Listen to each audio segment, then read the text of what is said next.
Good morning, Gitans, GMS Star, my lovely students. I am Rahul Ambedkar, your science teacher, and this video is for science subject of Olympiad course. Today we will do very interesting topic, that is living and non-living things. So let's start, Gitans, with me. Living and non-living things. Everything in the world can be sorted into living and non living things. इस संसार में हमने हर एक चीज़ को दो भागों में बांटा हुआ है, एक लिविंग और दूसरा non living things. What is a living thing? Living thing क्या है? A living thing grow over time. एक जो लिविंग थिंग होती है वो टाइम के साथ ग्रो करती है. It needs food, water, air and sunlight. Living things को फूड की, वाटर की, एयर की और सनलाइट की ज़रूरत होती है. For example tree. What is a non living thing? Non living thing क्या है? A non living thing doesn't grow. Non living thing grow नहीं करती. It also doesn't need food, water, air और सनलाइट. नॉन लिविंग थिंग्स को food की, water की, air की और सनलाइट की ज़रूरत नहीं होती. For example rock. Next is characteristics of living and non-living things. A living things should possess the following characteristics. First is cellular organization, reproduction, genetic control, growth, metabolism, sensitivity, adaptation, movement.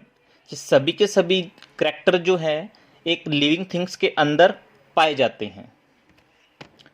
तो first is cellular organisation. All living things are made up of cells. सभी की सभी जीवित प्राणी जो हैं sales के बने होते हैं.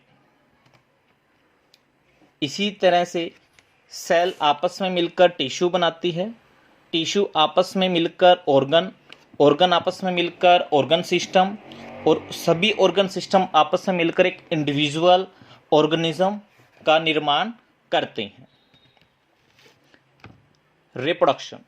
Organisms multiply two continue the existence of its kind. जितने भी ऑर्गेनिज्म होते हैं वो आपस में मल्टीप्लाई करते हैं या रिप्रोडक्शन करते हैं लाइफ को एग्जिस्ट करने के लिए, एग्जिस्टेंस में कंटिन्यू रखने के लिए या अपने जैसे एक लिविंग थिंग्स को पैदा करने के लिए. जैसे कि ह्यूमन बीइंग एक अपने जैसे लिविंग थिंग्स पैदा करता है, एक बेबी पैदा करता है. इसी तरह से एक सीड में से सैपलिंग निकलता है, फिर वो प्लांट्स बनता है, फिर वो ट्री बनता है. एनिमल्स को हमने डिवाइड किया है विविपेरस एनिमल्स और ओविपेरस एनिमल्स में. Viviparous animals are born from their mothers वोम.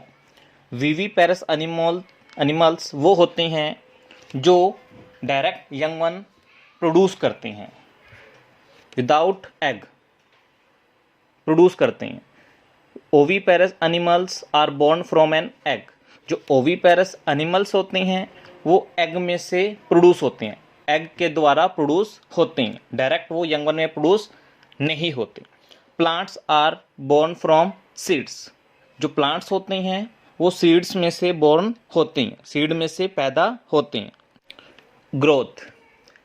Living things change in size and form due to absorption of nutrients.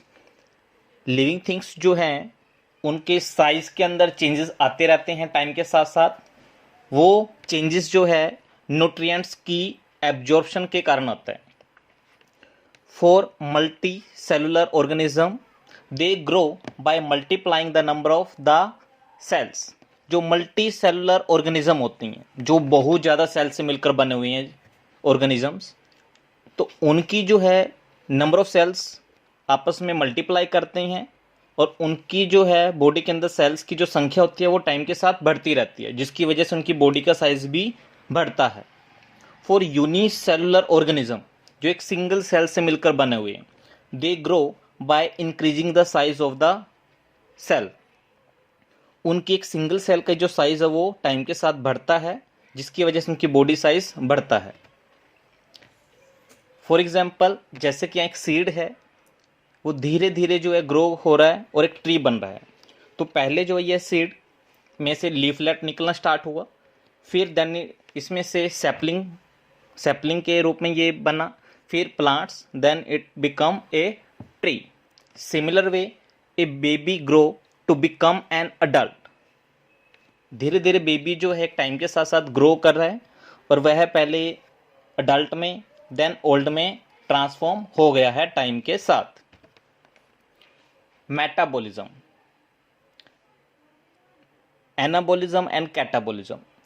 Living things जो है दो प्रोसेस शो करते हैं, जैसे कि एनाबॉलिज्म और कैटाबॉलिज्म। एनाबॉलिज्म का मतलब होता है बच्चों, इसके अंदर जो है बॉडी के अंदर एक बिग मॉलिक्यूल छोटे छोटे मॉलिक्यूल में ब्रेक डाउन होता है।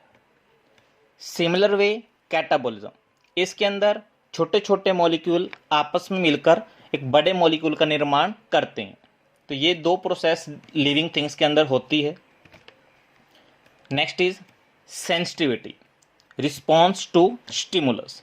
जितने भी लिविंग थिंग्स होते हैं वो सेंसिटिविटी शो करते हैं, रिस्पॉन्स शो करते हैं स्टिमुलस के प्रति। नेक्स्ट इज मोमेंट, जितने भी लिविंग थिंग्स होते हैं वो मूवमेंट शो करते हैं, वो मूव करते हैं one place to another place. जैसे कि ह्यूमन बीइंग है, वो अपने जो है मूव कर सकता है one place to another place with the help of their legs. All living things die, हर एक लिविंग थिंग्स का एक पर्टिकुलर लाइफ साइकिल होती है, जिसमें एक टाइम पीरियड रहता है जिसमें वह पहले बर्थ लेता है और लास्ट में जाकर उसकी डेथ होती है। तो इसलिए सभी के सभी लिविंग थिंग्स डाई जरूर होती हैं, मरते जरूर हैं। तो फर्स्ट पार्ट के अंदर यही था।